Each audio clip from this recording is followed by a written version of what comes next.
Oye, déjame que lo voy a checar con él.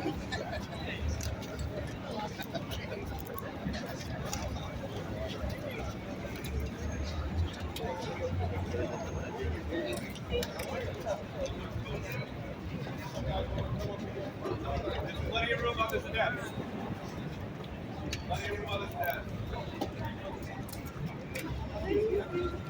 Sex offense. Yeah, the offense and all of that. Yeah. I get it. That's the offense. That's like I yeah.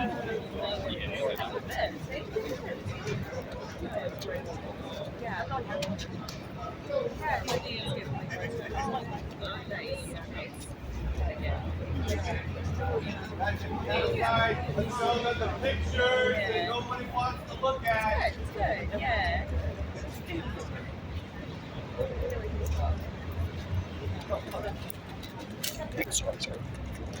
I have all the officers who are here today to speak. Come right over to me, please. Excuse me.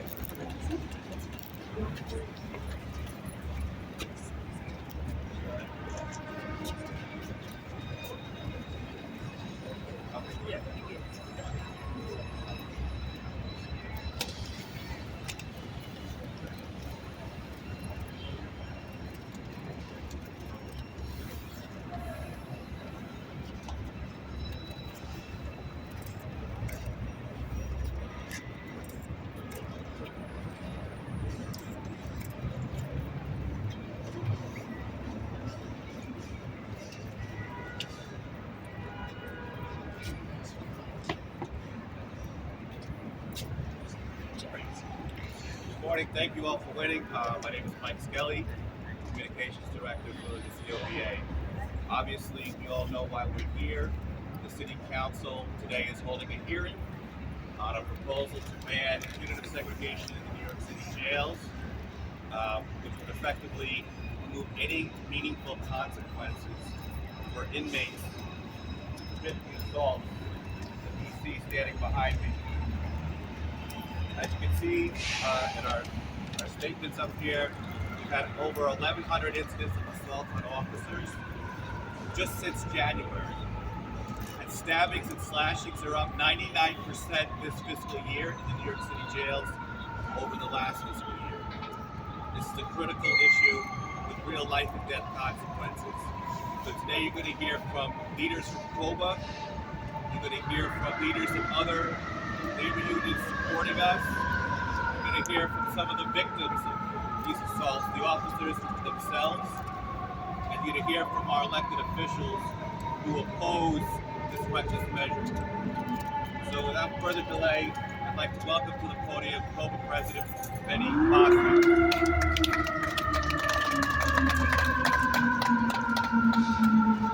Good morning. We're living in very trying times, as you guys know. The city's in shambles, crime is up through the roof, and the crimes that are being committed in our streets of the city of New York are also happening on Rikers Island. And we can't live in a society where there are no consequences for crimes in our city.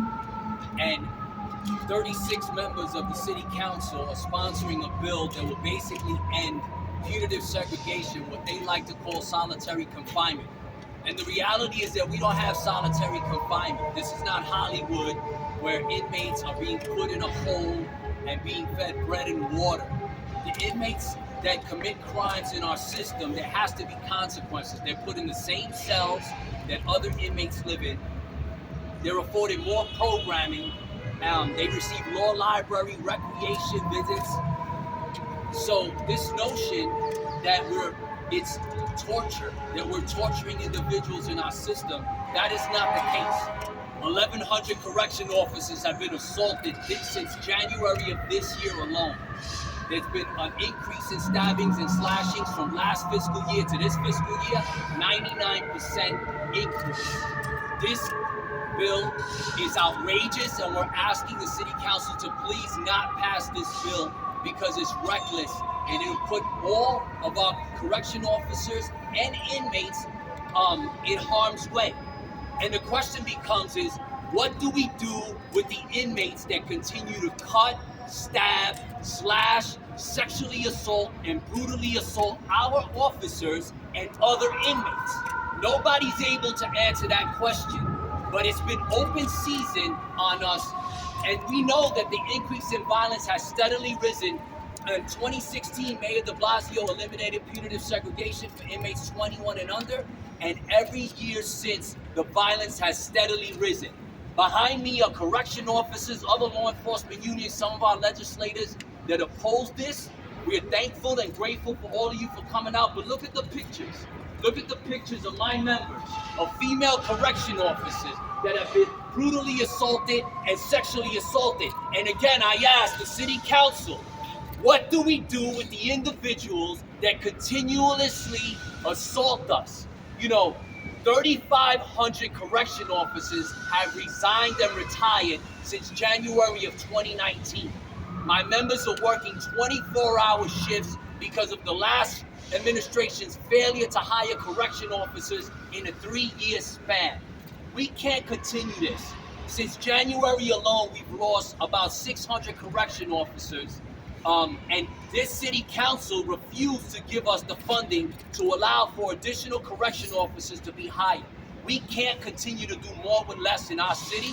They expect miracles from us, but they refuse to give us the tools that we need to succeed. Thank you all for coming out. I'll get to the rest of the guest speakers. Mike? Thank you, Benny. At this time, I'd like to bring GOBA Third Vice President Keisha Williams to the podium, also the victim of a sexual assault that occurred. Keisha.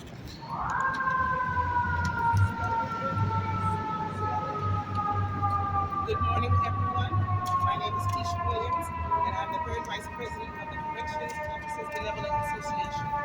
Today, I stand in solidarity with my brothers and sisters in blue to protest the City Council's plan to ban punitive segregation in our city's jails.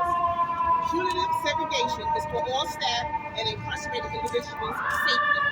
Without this tool, the behavior of violent inmates and sexual predators in our city jails will never end. Punitive segregation is necessary, and I will tell you why it is. As a correction officer assigned to the Eric M. Taylor Center on Rikers Island in 2016, I was performing my duties when an inmate suddenly assaulted me by forcibly touching my breasts. Immediately, I felt violated, I felt ashamed, I felt humiliated.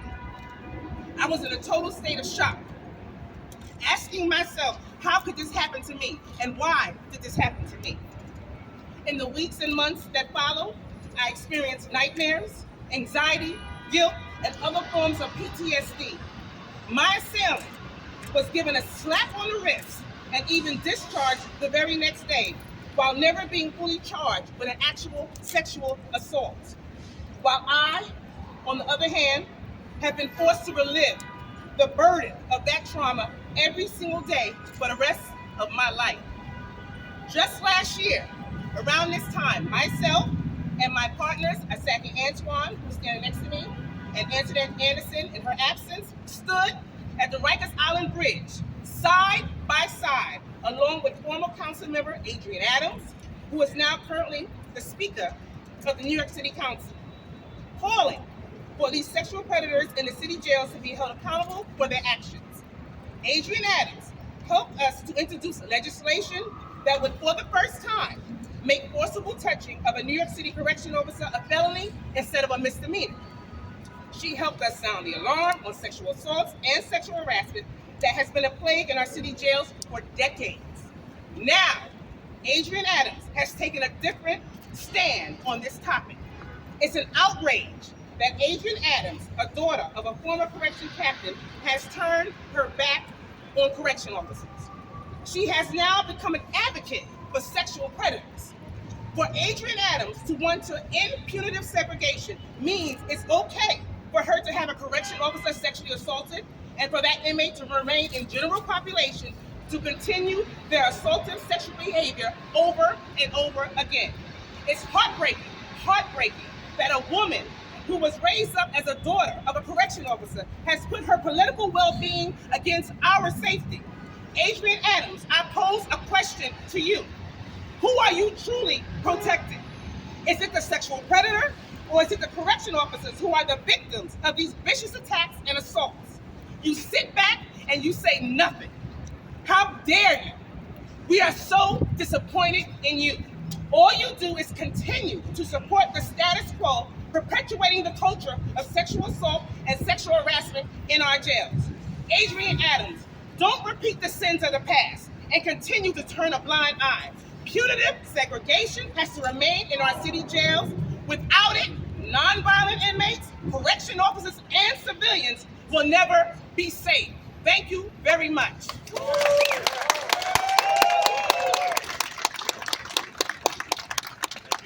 I'd like to bring to the podium Saki Antoine, our first citywide trustee. Saki Antoine. Spell me, please. A-S-H-A-K-I-A-N-T-O-I-N-E. Good morning. My name is Saki Antoine, and I'm the first citywide trustee of the Correction Officers 11 Association. In 2006, the Me Too movement was founded, and in 2016, this movement was acknowledged globally. It was aimed to empower women who endured sexual violence in and outside the workplace by letting them know that they were not alone, to support survivors of sexual assault, and to find pathways of healing. By removing punitive segregation, there will be no protection, support, and accountability for us too, the women and men patrolling the toughest precincts in New York City. January 2021 to present, approximately 35 female correction officers and 2 male officers were sexually assaulted. This number does not include clinical physicians and civilians who sadly are now sharing the same fate, nor does it include the countless unreported acts of sexual harassment by these predators that occur daily. These predators have been emboldened by City Hall to touch and grope officers' breasts, vagina, buttocks, and penises. To add insult to injury, the inmates boldly state they can do whatever they want because nothing is going to happen to them. Many representatives of the City Council believe in routine programming for these inmates. I'm not against it, but in my correction experience, programming has not and will not stop a rapist or a murderer from preying on their next victim. These predators must be removed from general population and away from other non-violent inmates.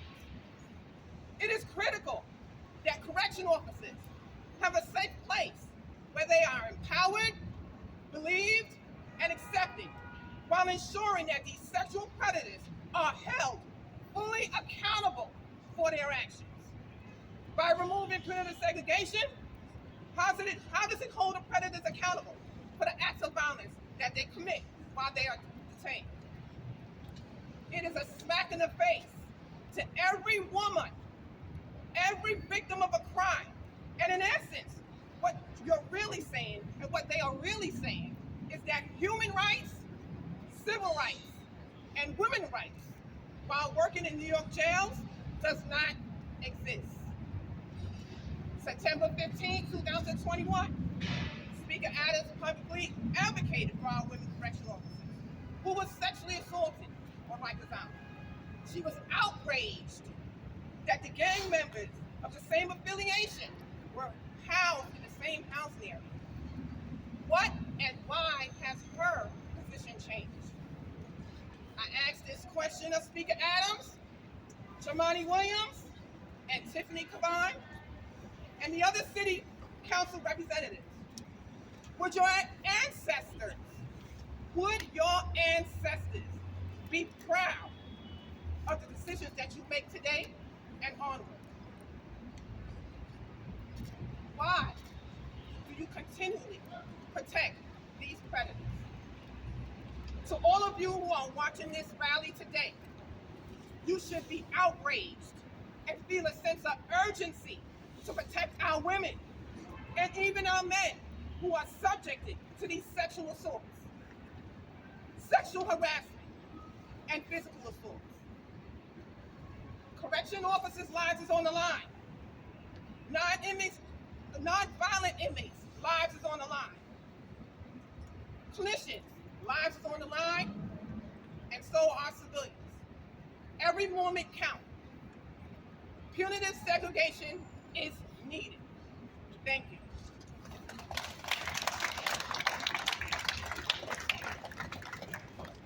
At this time, I'd like to bring the Punitive Correction Officer Andrew to tell her story.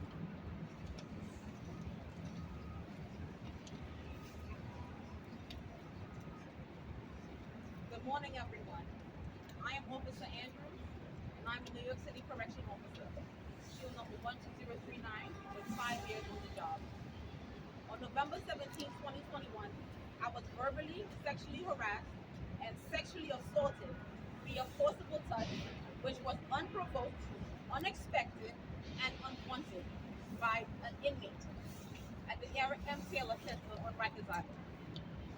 This inmate was rearrested by the Department of Corrections Central Intelligence Bureau. However, he was never prosecuted for his predatory behavior.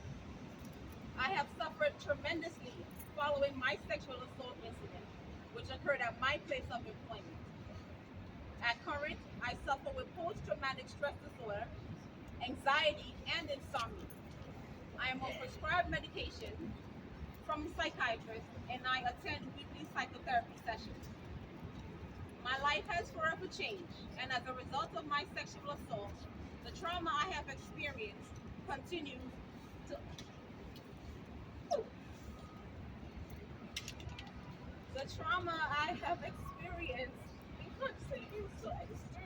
will never be undone. Dear City Council, please respect the sanity of my human life and the lives of my brothers and sisters who fearlessly don our uniform each day.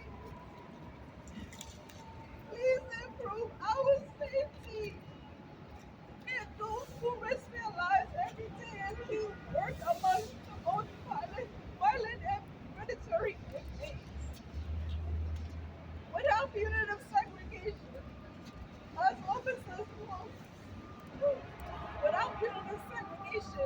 officers will forever continue to suffer and be tortured by the evil acts committed by the individuals in our custody. Without punitive segregation,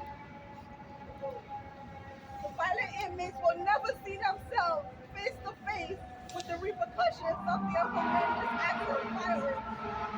We demand the need for punitive segregation because we have equal rights. They too intensely suffer, both physically and emotionally.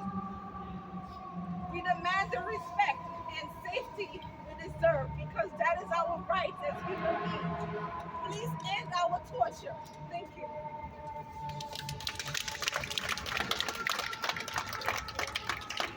And this is my last name. And this is my last name. This time, I'm going to bring Correction Officer Corporal.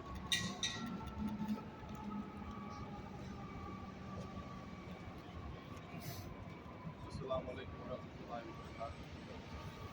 Peace and blessings be upon all of you. My name is Jabir Ahmad Kokal. I'm the president of Muslims Employed in City Corrections Association. But I am not here today as a law enforcement official. I am here as a human being who practices Islam. There are many Muslims like me employed in the Department of Corrections. We work a tough job, but our main goal is to go home safely at the end of the day and protect those under our watch. There are your family members that may work at Rikers, or unfortunately they may be detained there. Majority of the detainees are non-violent and wish to work on their cases. Within the population, there's a fraction that is ultra-violent. They account for a majority of the assault on staff, sexual harassment, slashings, and other violent acts. These individuals must be separated from the majority of the population, which become prey to those violent offenders. I'm speaking to those of you out there who are servants to your Lord. Now that you have heard my message, Reach out to your local representatives and ask them what they are doing to protect the law-abiding workers and detainees inside the jail system. Thank you. Interface Employee Correctional Officer Simmons.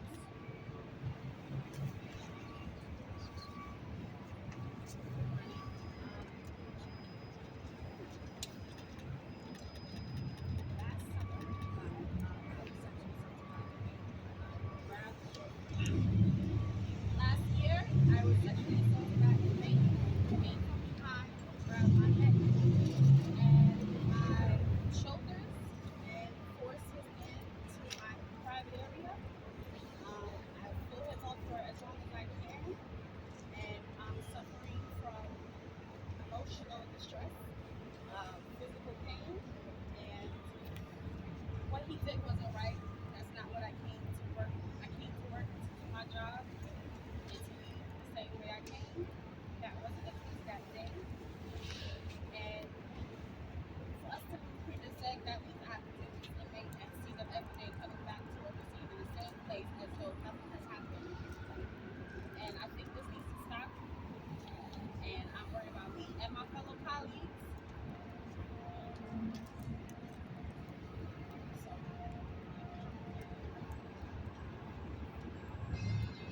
I hope change comes soon. And justice is served.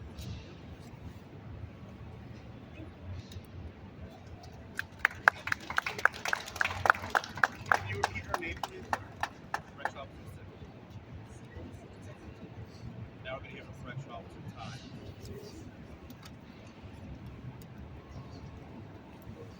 Good morning. My name is Stephanie Hines. I was sexually assaulted by multiple inmates back in November. They grabbed my hair, they slapped me on the behind, they touched my breasts, they were making sexual comments to me.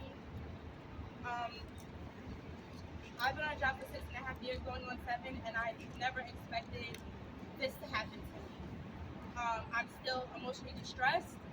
I'm on medication, and I didn't come to work, and I don't think any of us came to work to be assaulted or touched or harassed or anything. I believe punitive segregation needs to be put in place because nothing has happened to these individuals since the occasion happened. I don't know what else to say. I mean, I just feel like I'm still not right. So, I just hope that they can bring back punitive segregation and these individuals are punished for the things that they have done to us. Thank you.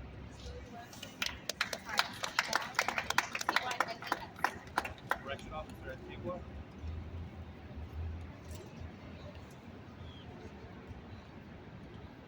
Good morning. My name is Antigua, a 10-year veteran correctional officer with the New York City Department of Corrections. December 31st, 2020 is a day I will never forget. Not because it was New Year's Eve, but because it was a day when I thought I was going to be killed at work. On this stressful day, I was brutally assaulted by an inmate only because I was performing my job duty as a correctional officer and did not open the general closet when asked to do so.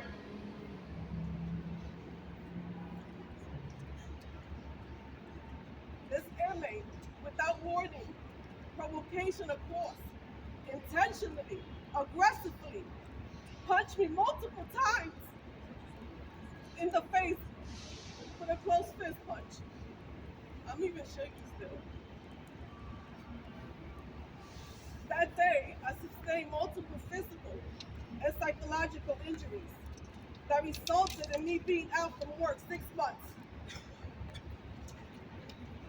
Under the former Commissioner Brand, no action or charges were lodged against the violent recidivist offender who without remorse scarred me for life.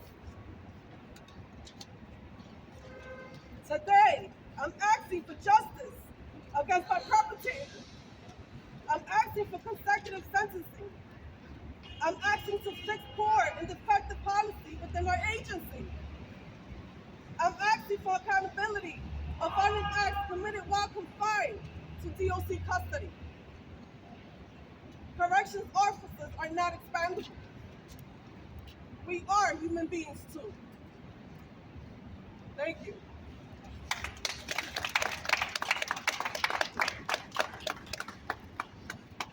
This time I'd like to bring Correction Officer Mayo.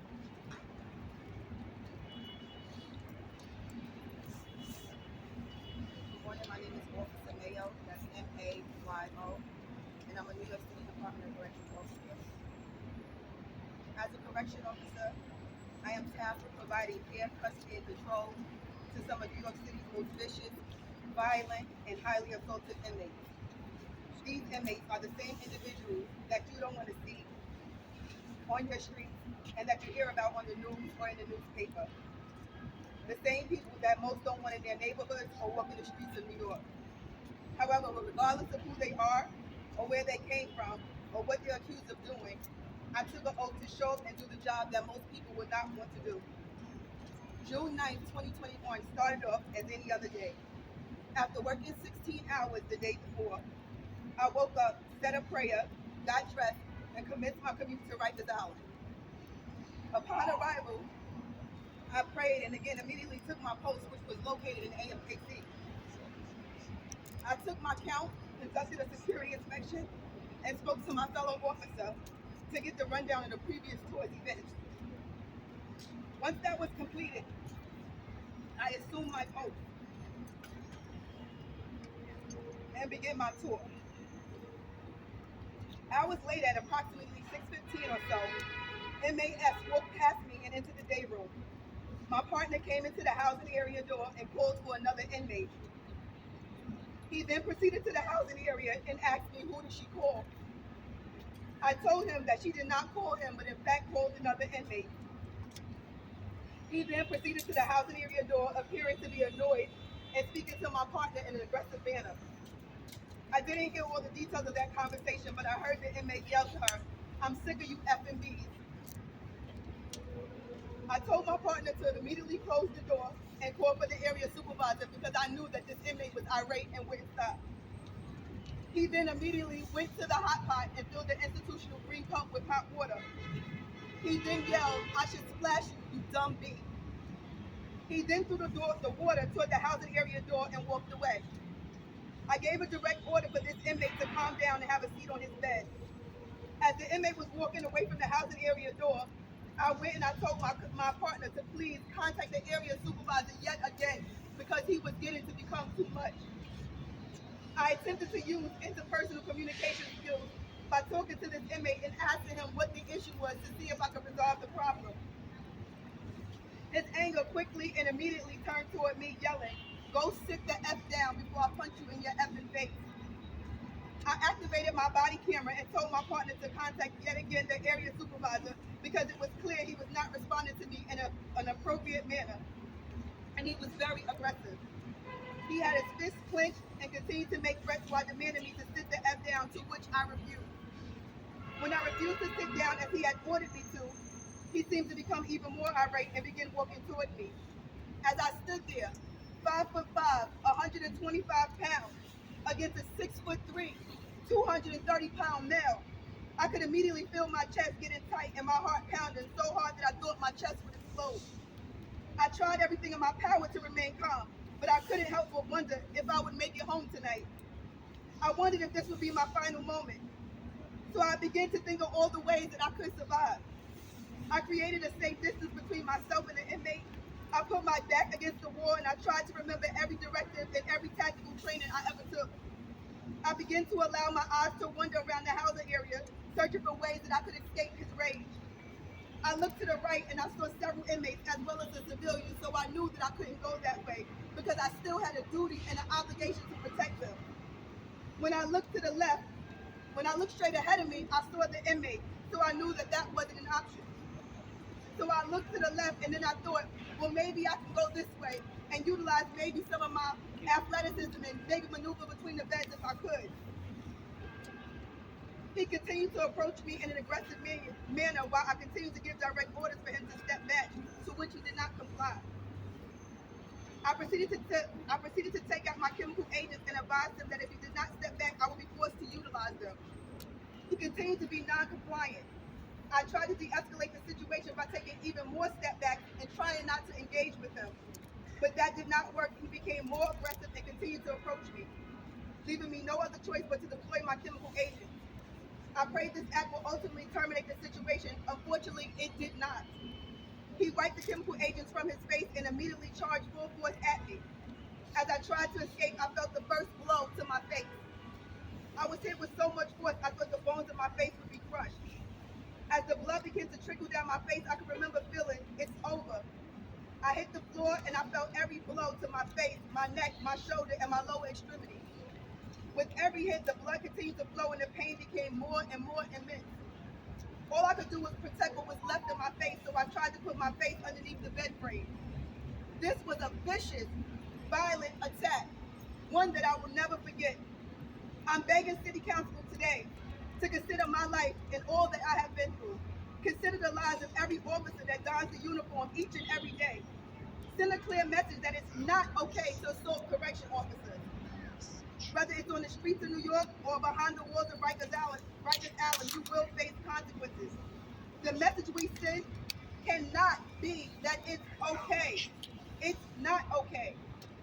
It is not okay for me. It's not okay for my fellow officers. We are not okay. Inmates who are in Rikers Island to do their time and go home, they are not okay. Something has to change. And if they want us to do our job and do it effectively, we must support change. We cannot ban punitive segregation. What happens to the inmates that assault us? Nothing. They are given Game Boys and tablets while we leave Rikers Island in emergency rooms and EMS. This is not right. We come to work to do our job. We come to work to provide for our families, not to be assaulted, not for inmates to get more and more while we suffer more and more. Do not ban punitive segregation.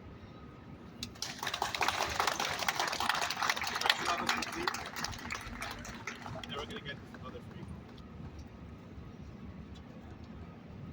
Good morning, ladies and gentlemen. My name is Correction Officer Lee, who has been with the Department of Corrections for the past 4.5 years. I want to thank everyone of you today for being here today. I currently work at the Annam Cross Center on Rikers Island, which is the largest facility on the island. I am at a breaking point, both physically and mentally. I do not feel safe coming to work anymore. DOC staff, no persons in custody are safe. No one's going to be safe if punitive segregation is removed. I'm tired of all of my brothers and sisters in blue being neglected for all their cries for help. Seeing over 3,500 officers leave the department must mean something. So you ask why? I'll tell you why. Daily, my brothers and sisters in blue are harassed, assaulted, verbally abused, sexually assaulted by persons in custody.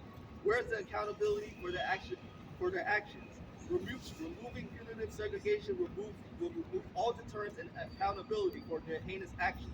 How do we hold persons in custody accountable for actions if punitive segregation was removed? How do we protect the non-violent persons in custody? Who just want, and my brothers and sisters in blue, who just want to come to work to do their job and go home to their families the same way they came in. This has proven to be an impossible task. From doing 12, 16, 20, even 24-hour shifts daily, no meal breaks, no water, no food provided to staff members on these long shifts, cell doors being inoperable, crumbling infrastructures, persons in custody being housed by gang affiliation, not having proper equipment to protect ourselves, such as operable OC cans or operable radios to call for help when needed. All I'm asking for is to be safe when coming to work.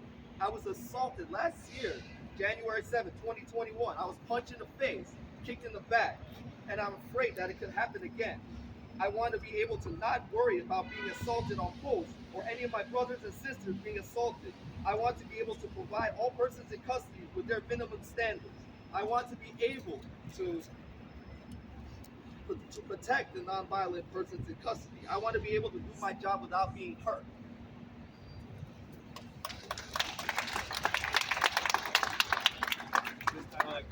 Correction Captains Association, Pat Ferriola, wants to say a few words.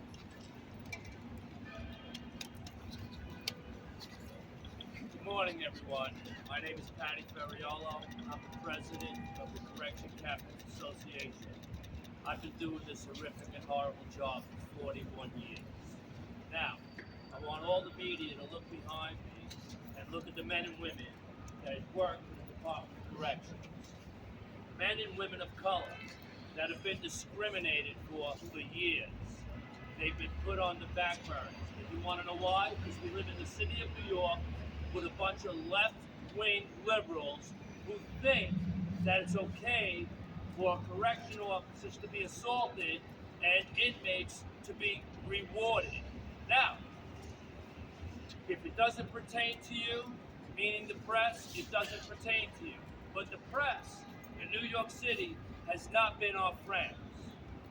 They have put out bad articles about us. Anytime an officer makes a mistake, they want to highlight it, but they don't want to highlight it each and every day when an officer saves an inmate. They want to highlight inmate deaths when inmates are coming in sick to our system. ODs, suicides have been going on since the beginning of time. It's nothing new, but yet they want to blame these good men and women for those problems. It's not their fault. It's the city of New York. That's what we're living in. Horrible times, and somebody better wake up. You know, a liberal is a liberal until it happens to them. And then they want something to happen to the inmate. But until that day, they look at us like we're terrible people. Now, we've talked about the women that have come up here had horrific situations happen to them, talking about sexual assaults. Officers are beat up every single day on Rikers Island. There's not a day that passes where there's not at least 10 assaults, sometimes 20, on Rikers Island. Serious assaults, officers going to the hospital. But you know what? I don't see the media going out there pushing for inmate arrests. Only if an officer's accused of assaulting an inmate. Then I see the media coming after the officer. Well, we need to change our mentality. Because if we don't change it, I got news for you. You're going to become the victim also. And I pray not. I pray not. Yeah. Now, I want to say one thing. I'm being rushed, but union presidents never get rushed. You're going to have to chill a minute, Mike. We have a great commissioner right now. And I also believe in Mayor Adams. However, their hands are tied. Everybody talked about punitive segregation.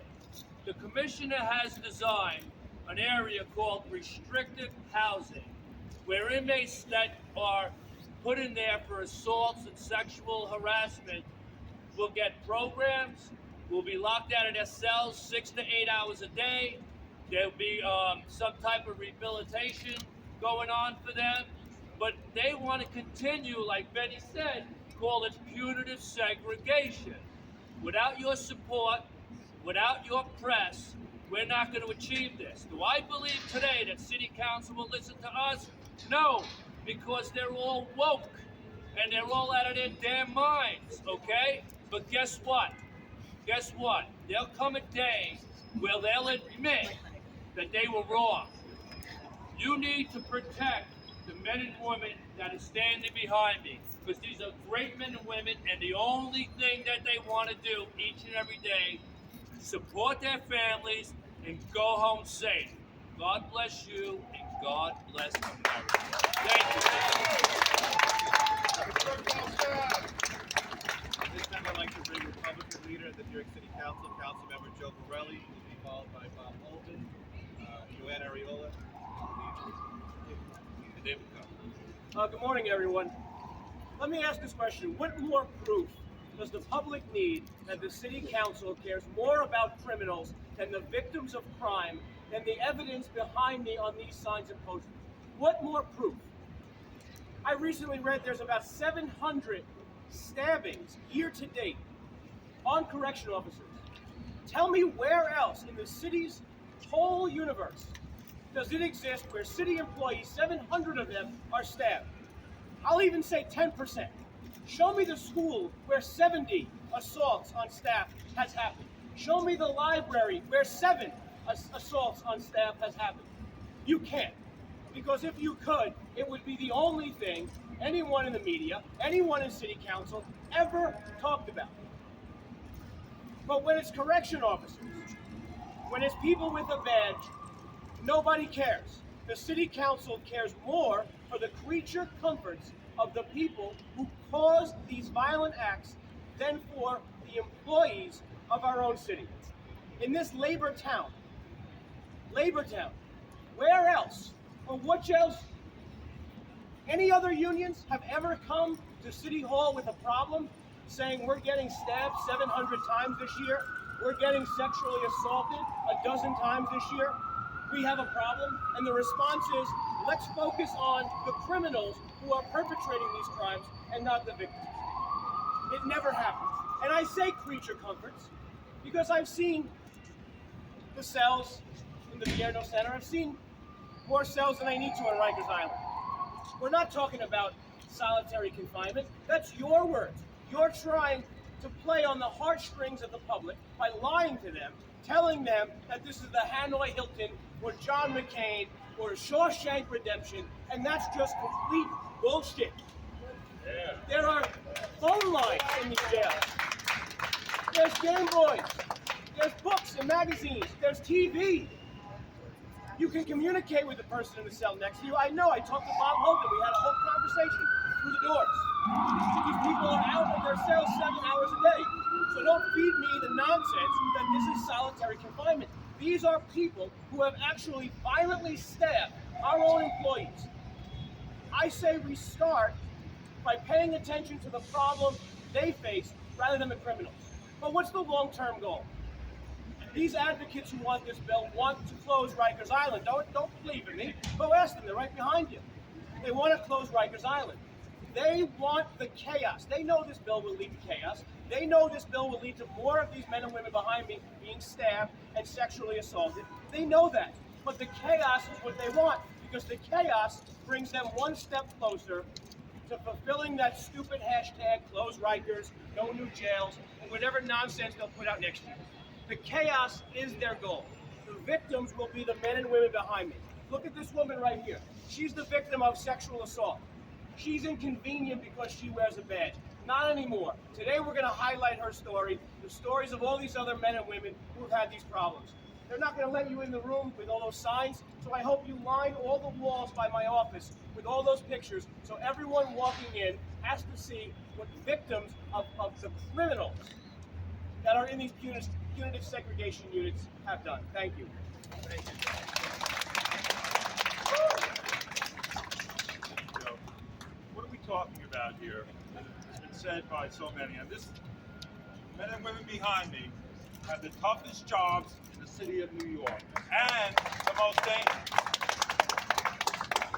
dangerous job. Can you think of a more dangerous job than a correction officers at Rikers Island? I can't think of one. Now, so what do? Attacks are up, 1,100 so far this year. So what do? The city council responds by taking away the only measure to protect the officers behind me. That makes no sense whatsoever. Are my colleagues paying attention to what's happening in our jails? They are not. Luckily, we have a good mayor this time. He's not going to stand for this. This is not solitary confinement. I was at Rikers. Again, it's restrictive housing. They get more services. So that you attack an officer, you get more services. And again, you do get video games on the 3rd level of restrictive housing. That is not solitary. Wake up. My colleagues are misinformed. They're playing semantics. They're playing politics with the lives of the men and women behind me. And we, as the Common Sense Caucus, will not tolerate that. We'll speak out. Thank you so much. Thank you.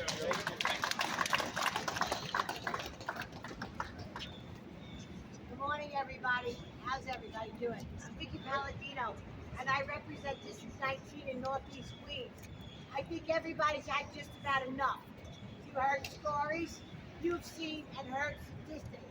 This is absolutely insane what is going on and what is allowed to be pushed through as a false narrative. What my minority leader stated earlier, Joe Borelli, is 100% correct. The woke, insane part of this city council is going to dominate this hearing today? No way. We have had it.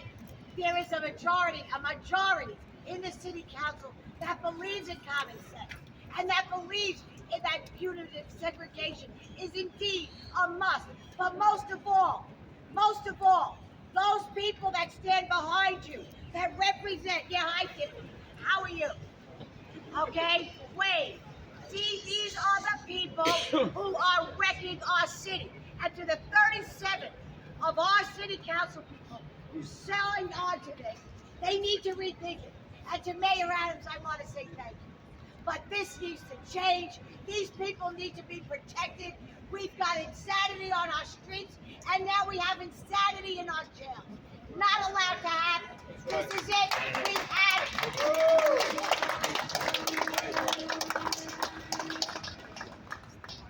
My name is Joanne Ariola. I'm the representative from District 32 in Queens. I'm actually ashamed to stand here with only one other female colleague when all I hear every day when I go to City Hall is about women's rights and protecting inmates' rights, and yet we're standing here talking about removing what will take away those rights. What you heard today, they're not stories, they're testimony. That is what happened. It is happening to the men and women who are in our prisons. And I'm sorry, Councilmember Caban, the stories I'm hearing today, the testimony I'm hearing today, asking a violent criminal where they went to school, or did I go to high school with you, or did you have a bad day, is just not going to work. And to my colleagues who felt compelled to go on to this bill, not believing in it, I ask you to take heed of your conscience. Take an accounting. You need to stand up. You cannot kowtow to the left thinking that you're going to get some type of primary. We're all here to do the right thing. And anyone who could stand here looking at these statistics, seeing these photos, hearing this testimony about people being violated sexually and being left damaged because of it, and still supporting that restrictive housing and consequences for violent criminals is unnecessary, is unconscionable. Why would anyone go to work under these conditions? And I agree with Councilmember Borelli. I agree with my colleagues. It is all to feed the narrative to close Rikers Island. And that is the one thing that we cannot allow happen. We need to make Rikers Island, its staff, its officers, and its inmates who are nonviolent safe. That's all I hear every day in testimony. But today, it is different. Today, it is political. Today,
We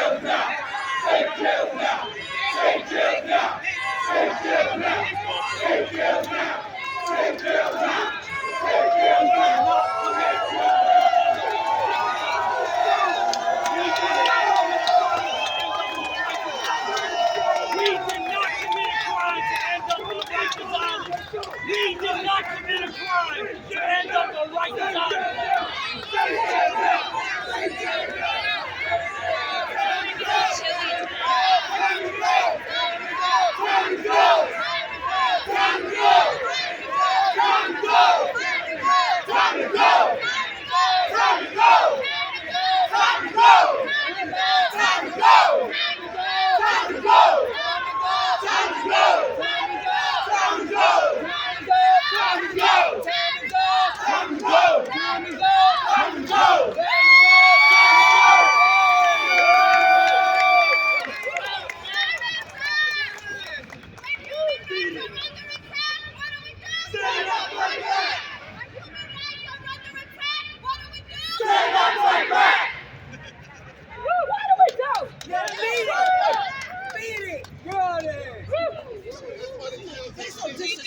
Jails ain't safe because of y'all. I know the status quo has got to go.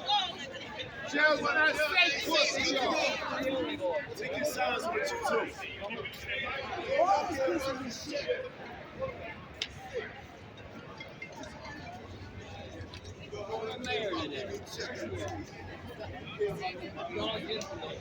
That's why the jails ain't safe because of you.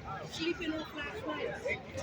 What they do, they ain't talking about what they do. They don't talk about what y'all do every day, all day. Tell your wife about your every day.